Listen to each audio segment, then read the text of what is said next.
The end zones here at MetLife Stadium say Jets, but you wouldn't know it from watching Monday night. The Jets offense continued to struggle against the Chargers, mustering just 2 field goals in a 27-6 loss that snapped their 3-game winning streak.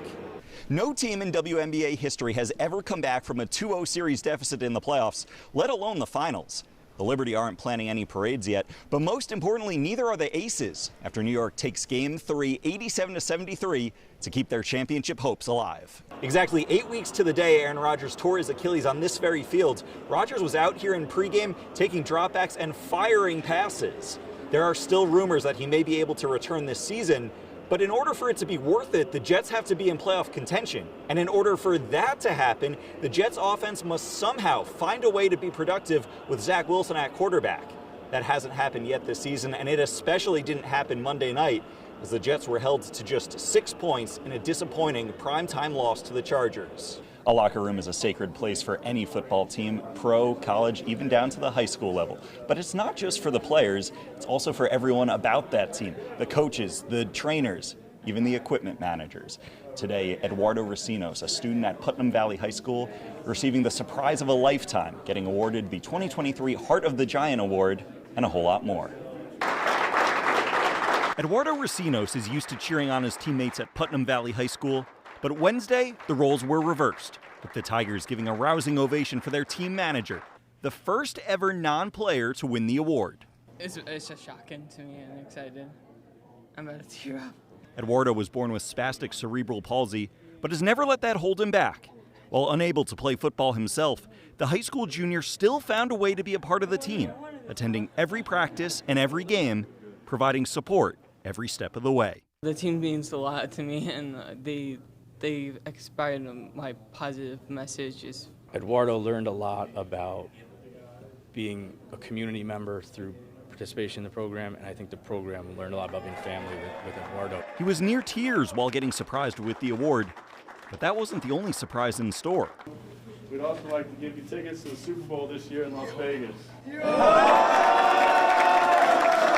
Eduardo and his family will be going to Super Bowl 58 February in Las Vegas, courtesy of Daniel Jones and the Giants. He's overcome a lot of obstacles in his life since he was born, and to go from where he was there to now he's walking on his own, and he's a part of a team. He's there every day. He's helping helping out, bringing a lot of energy, positivity, enthusiasm that is truly infectious to the group, and that certainly makes a difference. Eduardo's experience as an equipment manager for Putnam Valley, he hopes will also propel him into a career.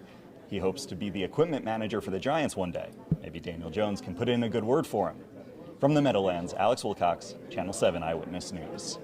Tommy DeVito was supposed to be a fun story, a local kid getting to play for his hometown team in the middle of a lost season. It wasn't supposed to amount to anything.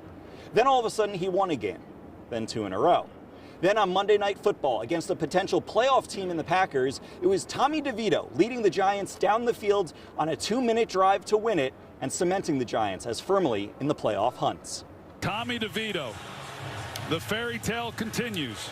The legend of Tommy DeVito only growing after leading the Giants to their 3rd straight win. His stats weren't eye-popping, throwing for just 158 yards, but this game was as much about what he didn't do as what he did. He didn't turn the ball over, didn't take a sack, and threw just 4 incomplete passes the entire game. Just continuing to fight. I think in every game we played this year that we showed that we never gave up on any snap, no matter what the score was. Never looked up at the scoreboard, just kept on fighting each and every play, each and every game, and it's starting to come to fruition in some of these games in the past now, and we're just going to keep trying to go 1-0 each week. Defensively, the Giants continue to rise to the occasion. They've forced 12 turnovers over the last 3 games, the most in the NFL.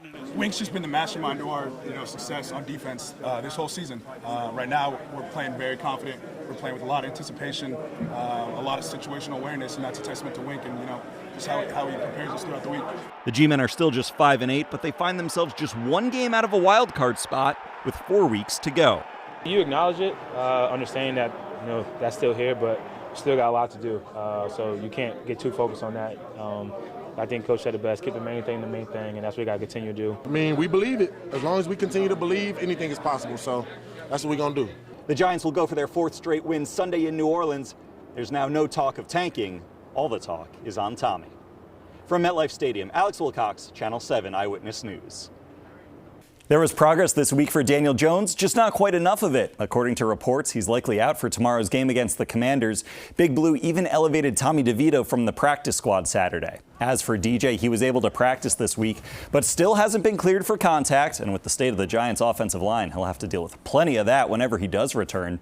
This will be the second straight game Jones will miss after hurting his neck in the loss to the Dolphins. If he can't go, Tyrod Taylor will make his second straight start for the G-men.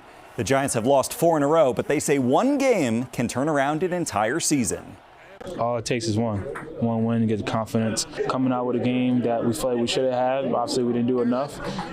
You can use that as, the turning point and help catapult us to come into this week, going back in our stadium against with our fans against a division opponent and getting a divisional win. Can be the start of something special.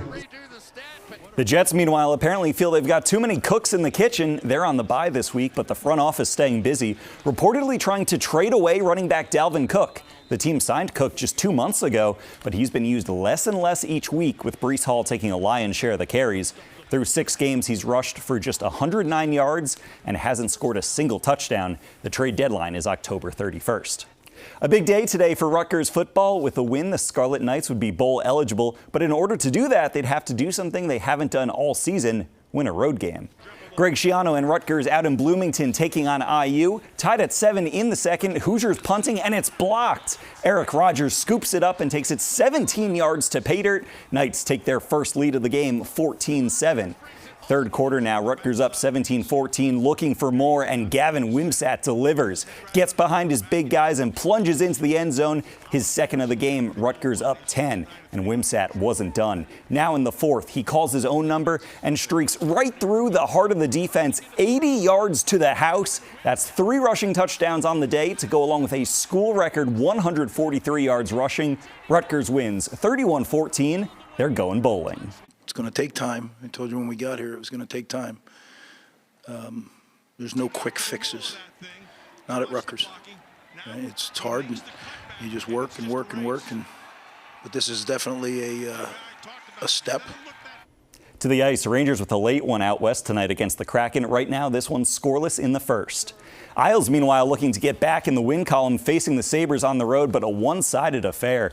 After a scoreless first, Buffalo breaks through in the second. Late in the period, Jeff Skinner gets the puck in front and beats Semyon Varlamov, and the Sabres are on the board. It's 1-0. And they weren't through. Final minute of the period, Skinner helps set this one up to Casey Mittelstadt, and then it's Matthias Samuelsson who lights the lamp. Sabres go into the break with a 2-0 lead. They hang on for the 3-1 win. To the pitch, NYCFC hosting the Chicago Fire at Citi Field on Decision Day, needing a win and help to secure a playoff spot. Were scoreless until the 64th minute when it's Julian Fernandez, the upper corner. The boys in blue did their part. They win it 1-0, but they failed to clinch a playoff spot. They didn't get the help they needed. As for the Red Bulls, on the road at Nashville, scoreless until John Tolkien on the penalty kick. And just like that, he sends the Red Bulls to the postseason. To the corner he goes. New York wins 1-0. They'll host Charlotte on Wednesday. And finally, a funny moment from the NBA preseason. Spurs taking on the Warriors' '1 overall pick, Victor Wembanyama, taking the jump against guess who? Steph Curry. Curry, by the way, is 6'2". He looks tiny next to the 7'4" Wemby. Lofty expectations for the rookie. They're calling the best prospect since LeBron. The NBA season tips off Tuesday night. The Knicks and Nets both open their slate on Wednesday. That's a quick look at sports. I'm Alex Wilcox.